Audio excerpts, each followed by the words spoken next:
पति पत्नी का झगड़ा। संयुक्त परिवार के एक पति पत्नी में काफी बड़ा झगड़ा हुआ। यह झगड़ा उन छोटे मोटे झगड़ों से ज्यादा गंभीर था जो हर पति पत्नी में सामान्यतः होता है, क्योंकि इस झगड़े में एक दूसरे की आलोचना करते करते बात इतनी बिगड़ गई थी कि पति पत्नी एक दूसरे से अब तलाक मांगने तक बातें करने लगे थे। संयुक्त परिवार के बाकी के सभी लोग बहुत परेशान हो गए और वह सब किसी तरह इन दोनों को समझाकर इस झगड़े का अंत करना चाहते थे। जब सभी के प्रयास काम नहीं आए तो वे लोग पति पत्नी के इस जोड़े को घर के सबसे बुजुर्ग सदस्य यानी दादाजी के पास लेकर गए। जब दोनों पति पत्नी दादाजी के कमरे में प्रवेश किए तो दादाजी ने उन दोनों को बैठने के लिए कहा और फिर पूछा कि बताओ तुम्हारी समस्या क्या है। दोनों पति पत्नी एक साथ बोल पड़े और एक दूसरे पर आलोचनाओं की झड़ी लगा दी। जितनी कमियां पत्नी अपने पति में गिना रही थी उससे ज्यादा कमियां पति भी अपनी पत्नी में गिना रहा था और कई मिनटों तक यह सिलसिला चलता रहा।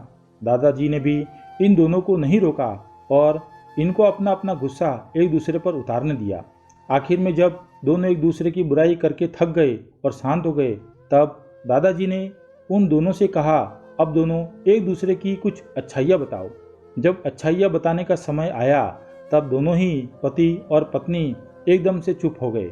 शायद गुस्से में उन्हें कुछ याद नहीं आ रहा था या फिर गुस्से की वजह से ही वह एक दूसरे की अच्छाइयाँ बताना नहीं चाहते थे।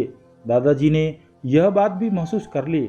थोड़ी देर तक जब कोई भी नहीं बोला तब दादाजी ने कहा अच्छा ठीक है, यह लो पेपर और पेन और एक दूसरे की अच्छाइयाँ इसमें लिखो। पति पत्नी दोनों ने ही पेपर और पेन लिया और एक दूसरे से काफी दूर जाकर बैठ गए। थोड़ी देर तक ना पति ने कुछ लिखा ना पत्नी ने। फिर पति ने पेपर में कुछ लिखना शुरू किया। उसे देखकर पत्नी ने भी अपने पेपर में लिखना शुरू कर दिया। ऐसा लग रहा था जैसे दोनों में एक दूसरे से कंपटीशन कर रहे हो। काफी समय तक दोनों ने पेपर में लिखा और जब पेपर लिखावट से भर गया तब दोनों ही अपना अपना पेपर लेकर दादाजी के पास उन्हें देने के लिए गए। दादाजी ने उन दोनों के ही पेपर लेने से मना कर दिया और कहा कि अपने अपने पेपर एक दूसरे को दे दो और अब एक दूसरे के पेपर को पढ़ो। पति ने पत्नी को और पत्नी ने पति को अपना पेपर दे दिया। वे एक दूसरे के पेपर पढ़ने लगे। थोड़ी देर बाद पति और पत्नी दोनों की ही आंखों में आंसू थे। पेपर में अपने बारे में लिखी अच्छाइयाँ पढ़कर पत्नी तो फूट फूट कर रोने लगी। पत्नी को रोता देख पति उसे चुप कराने के लिए दौड़ पड़ा और माफ़ी मांगते हुए उसे मनाने लगा।